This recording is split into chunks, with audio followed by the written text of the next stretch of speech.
Hello Bristers, gue cuma mau ngingetin, jangan lupa subscribe YouTube gue, nyalain notifikasi belnya nih di sini, dan juga follow Instagram gue, linknya ada di sini.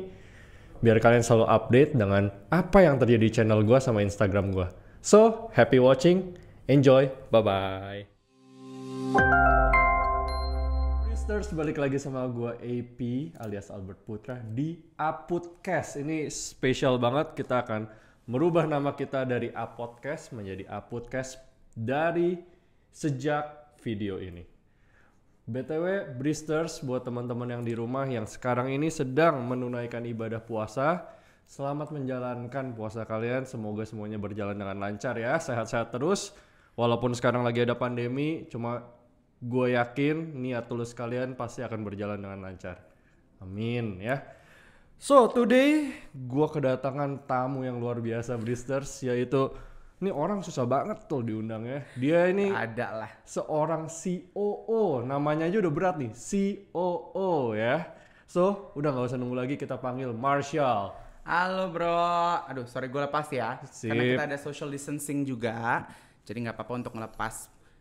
Tapi tetap harus sesuai protokol COVID Betul, toh. setuju. Karena kita harus saling jaga buat satu sama lain. Betul. Biar sehat kan semuanya kan. Anyway, Lagi masa pandemi gini. Marshall, thank you for coming. No worries. Gimana? Pasti happy to help. Happy to help my bro. Lu- Walaupun harus dipaksa dulu konsepnya ya. Susah banget Bristers. Enggak serius. ada lah. Happy to help. Happy to So, help. ini Marshall, COO kelaskita.com ya. Yes. Are you feeling good today? I am feeling fine. Ini kan kita lagi syuting ini pertama hari puasa kan. Yes. Jadi mungkin sedikit lebih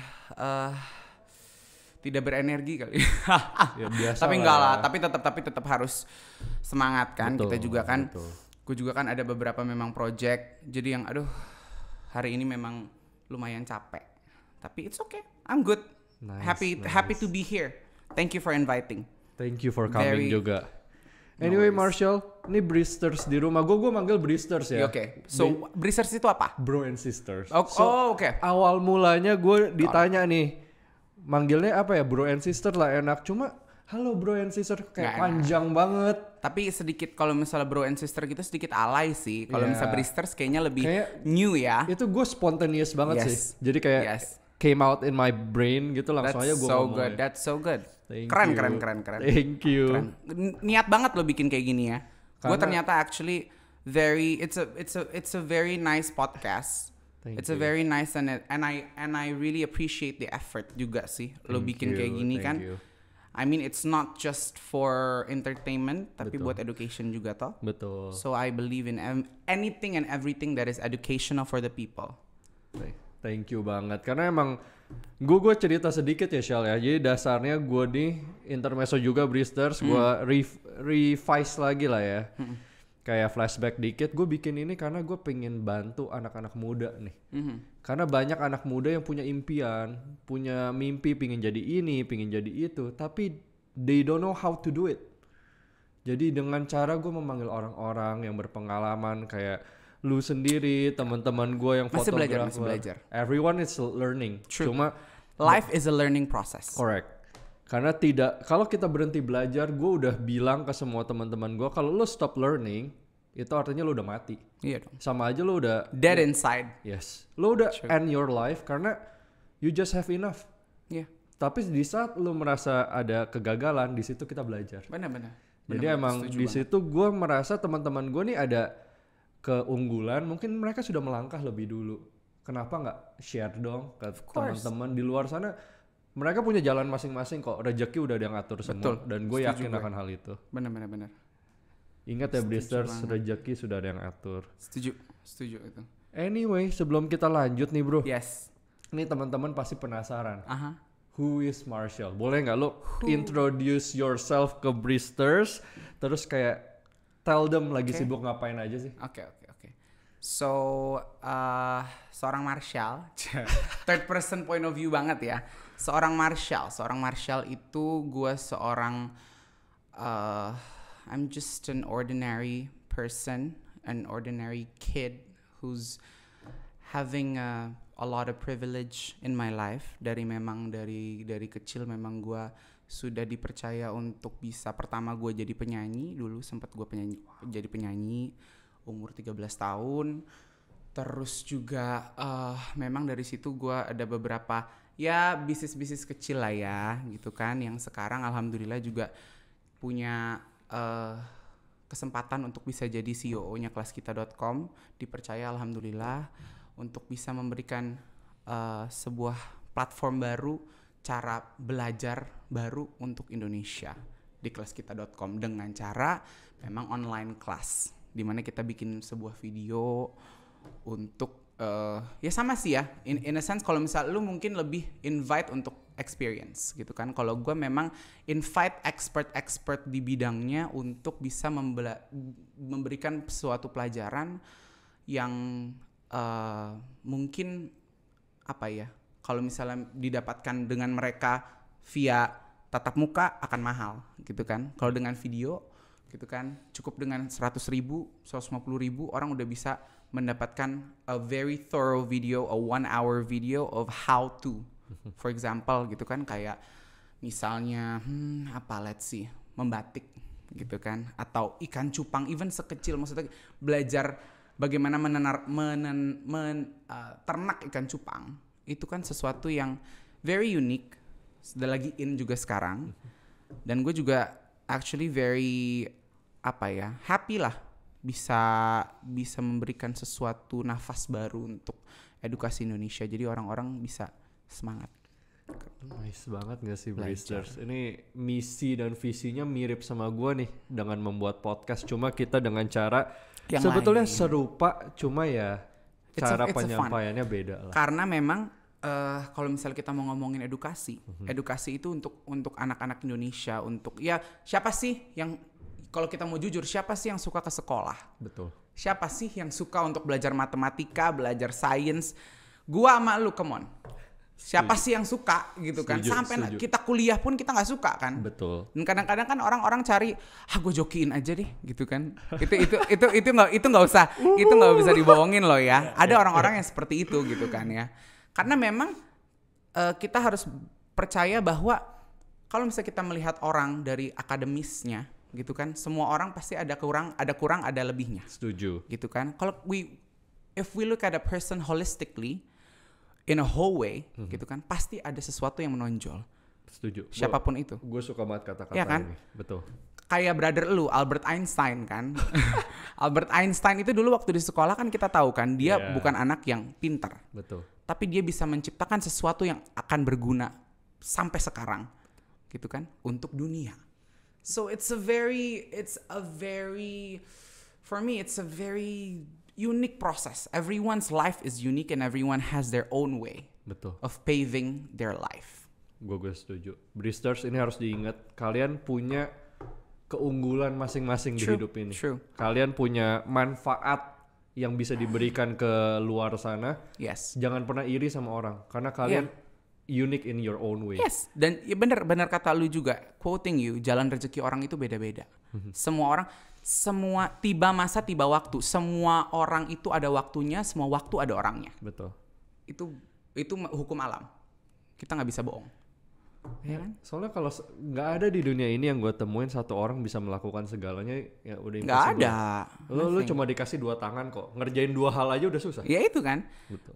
Untuk gini loh, untuk tangan kiri melakukan sesuatu yang beda dengan tangan kanan, itu aja susah. Udah sesuatu yang lu juggle kan. Main piano deh. Nah, iya kan? Itu aja susah kan? Betul. Apalagi kita melakukan banyak hal terus kita mau kepegang semua.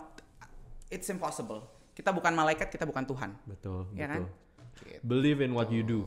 True. Udah, sama fokus on yourself, keep growing aja. True. Don't stop learning. I agree. Anyway, Syal, tadi lu udah ngomong cukup mendetil nih. Dan gue sempet tadi dengar lu jadi penyanyi ya. Berarti itu awal mula karir lu sebagai penyanyi dulu. Ya, awal mula actually gue kerja. Okay. Awal mula gue kerja memang gue sebagai penyanyi gitu kan. Jadi gue nggak pernah niat jadi penyanyi. Jadi basically memang keluarga gue itu dekat sama, dulu inget Ungu nggak? Ungu ya. Ungu Pasha. Yes. Vokalisnya Om Pasha itu kita memang bokap gue sama dia deket gitu kan, memang deket banget gitu kan. Nah tiba-tiba kita lagi makan keluarga lah waktu itu gue umur 12 tahun. 12 tahun, gue umur 12 tahun, tiba-tiba lagi makan keluarga gitu, tiba-tiba ada apa sih, organ tunggal gitu loh, tau gak sih? Yang organ buat nyanyi-nyanyi lah. Nah gitu kan, tiba-tiba Mas Pasha bisa gak nyanyi, aduh kita ngefans banget semua di sini. Oh iya boleh, abis gitu dia manggil bokap gua nggak mau dong, nggak bisa nyanyi kan, Lu ini anak disuruh. gua aja gitu loh kan, di prank konsepnya Selalu kan, begitu. konsepnya gua di prank. Selalu begitu. Udah dong gitu kan, udah begitu, gua nyanyi. Gue nggak pernah yang ikut lomba, gue nggak pernah apa, sampai sekarang gue tidak pernah, dan ini gue nggak bangga ya ngomong ini ya, tapi gue nggak pernah namanya latihan vokal sampai sekarang. Gue tuh takut sama yang namanya guru vokal, karena zaman kita kecil, ingat nggak sih Afi?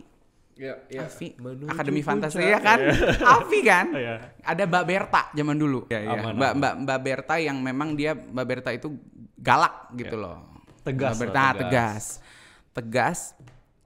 tegas, dia galak lah. Gue kan ngeliat, aduh serem banget nih. Sampai gue tua itu gue takut sama dia, sama namanya guru vokal. Pasti gue mikirnya, aduh nih orang akan marahin gue nih, akan neriakin gue nih gitu. Jadi sampai itu tuh gue nggak pernah. Nah itu kan, itu berawal dari situ. Gue nyanyi, dia shock. Ternyata si Pasha ini, balik lagi ke story-nya ya. Si Pasha ini shock, gue bisa nyanyi gitu kan. Hah, gila ponakan gue selama ini bisa nyanyi, kenapa gitu kan. Gila ya gini. Ya udah, bulan ini, tahun ini, di saat lu ulang tahun, gue mau kasih lu lagu. Gue bikinin lo lagu, 5 lagu dari gue. Which is zaman dulu itu satu lagu aja dari dia 60 juta orang bayar. Wow. Gitu kan, gue dikasih 5 lagu. It's makanya gue bilang, Blessing banget. kembali ya. lagi, it's a privilege. Everything in my life, I feel like I've had it easy. Banyak sekali orang yang susah. Gini kan, ini perjalanan nyanyi gue nih Mas ini ya. Gitu kan, dari situlah gitu kan, gue dikasih kesempatan itu umur 12 tahun. Gitu kan, tiba-tiba gue nyanyi apa segala. Udah nih gitu kan, udah kata bokap gue itu tidak pernah setuju gue jadi penyanyi. Nah ini it's another story. Another story Ya kan, dia nggak pernah setuju gue jadi penyanyi. Terus udah seperti itu, ya udah untuk jadi personal ini aja ya gitu loh, untuk jadi hobi lah, ya hobi. personal excitement, footage aja gitu. Oh, maksudnya bisa dibanggakan ke saudara nih, Marshall nih pernah nyanyi loh gitu loh, pernah dibikin lagu sama Pasha. Buat resume lah. Nah, gitu. Resume enggak juga lah gitu kan. Udah nih, tiba-tiba nah dia itu si Pasha ini, Om Pasha ini bersahabat dengan ada yang punya salah satu label. Label My Music Records, Indigo Production gitu kan. Dimana memang waktu itu mereka mau ke SCTV Awards, ini tahun 2012 ya. Mereka pengen ke SCTV Awards bareng. Tiba-tiba di mobilnya si Pasha ini kan, dia numpang di mobil Pasha kan, di mobil Pasha lagu gue tuh diulang terus di mobilnya dia itu. Sengaja dong. Enggak, kayak kan baru selesai gitu kan. Baru selesai mixing mastering kan, baru selesai diedit lah gitu kan. Lagi didengerin. Terawang lah. Lagi yang, ini kurang apa ya, itu kurang apa, diulang lagu 5 lagu gua itu kan. Ini siapa sih yang nyanyi? Katanya dari tadi lu muter-muter. Oh enggak, ini maksudnya ini mah cuman ponakan gitu kan. Ini ponakan gue gitu kan. Bilangnya gitu. So kayak, "Oh, ponakan lu bisa nyanyi ya?" Katanya. "Udah, sama gua aja." Katanya gitu. "Udah, sama gua," katanya. "Aduh ini tapi bapaknya nggak mau," katanya. "Bapaknya tuh nggak akan pernah mau anaknya nyanyi," gitu kan. "Enggak, udah. Datang ke label aja," katanya. Datang.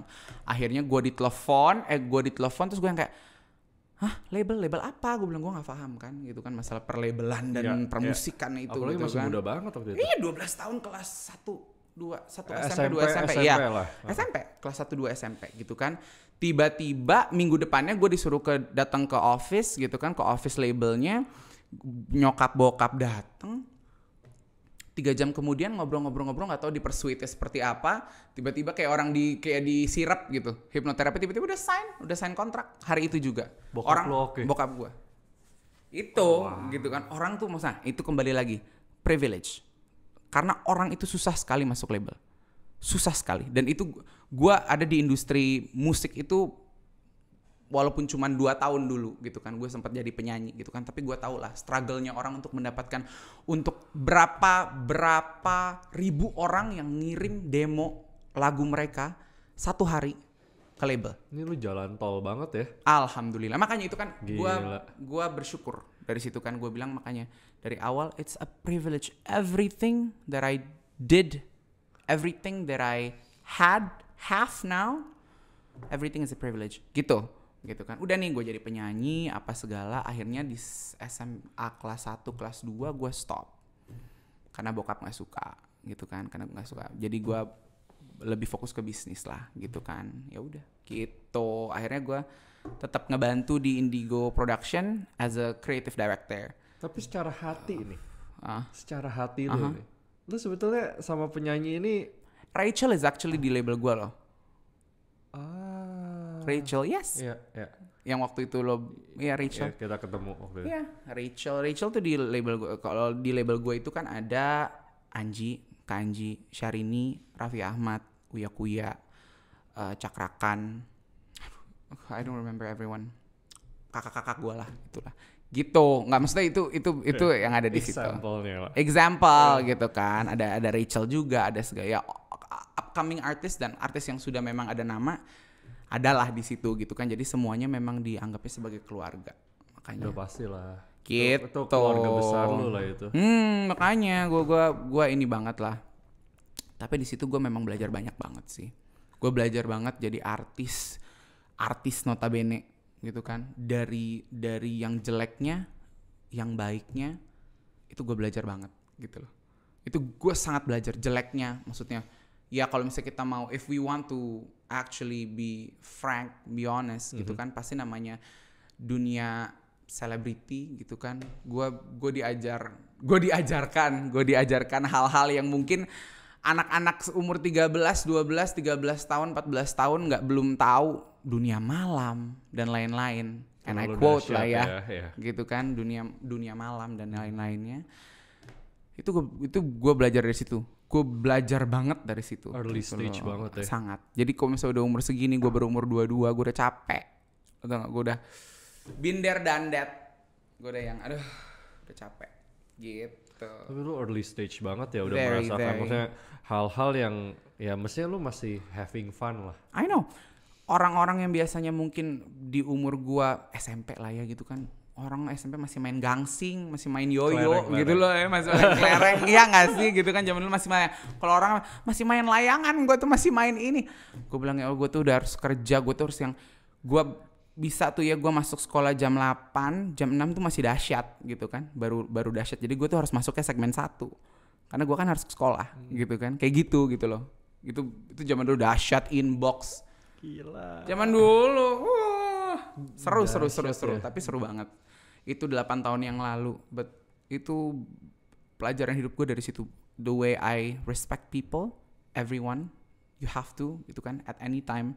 Namanya kita juga dulu mungkin, ya gue bukan bilang gue dulu terkenal, enggak juga gitu kan. Gue pernah jadi seorang penyanyi gitu kan, yang dimana pastinya kalau misalnya gue lagi off air, kalau pasti ketemu banyak orang, ketemu ada fans atau ada apa yang kita lagi capek, kita tetap harus senyum, kita harus tetap ramah. Karena public figure udah ya. That's my, you don't have any, lu nggak ada kelonggaran. Privacy lu susah banget ya.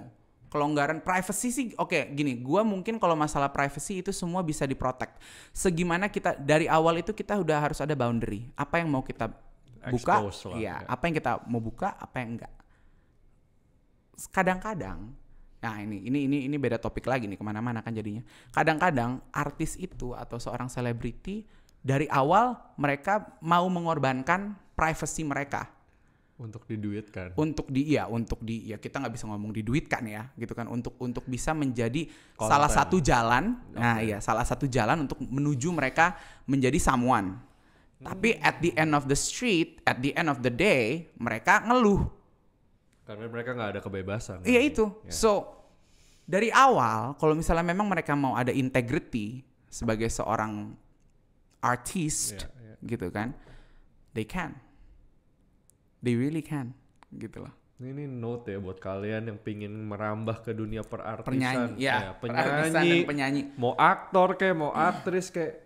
Ingat nih, ini kata-kata dari orang yang sudah berpengalaman nih. Been there done that lah ya, istilahnya. Walaupun memang Bukan gua nggak bisa ngomong oh gue udah senior, enggak juga gitu kan. Gue cuman bentar tapi memang gue berkecimpung di situ, dan setelah gue nggak jadi artis pun gue masih ada di dunia itu gitu loh. Jadi gue paham lah gitu loh. Nah, balik lagi nih ke era dimana lu masih nyanyi ini. Yes. Lu pertama nih, tadi gue dengar lu intinya tidak diizinkan orang tua. Yes. Tapi secara nggak langsung pasti lu punya keinginan untuk jadi Pasti penyanyi. dong, pastilah.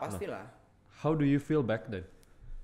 I mean, how do you felt ya? I felt broken. I felt like I was supposed to do this. I was supposed to do something that gue bisa nyari uang dari apa yang gue suka. And you like it most. And I love it. I love it. Not like it anymore. I love it. I love wow.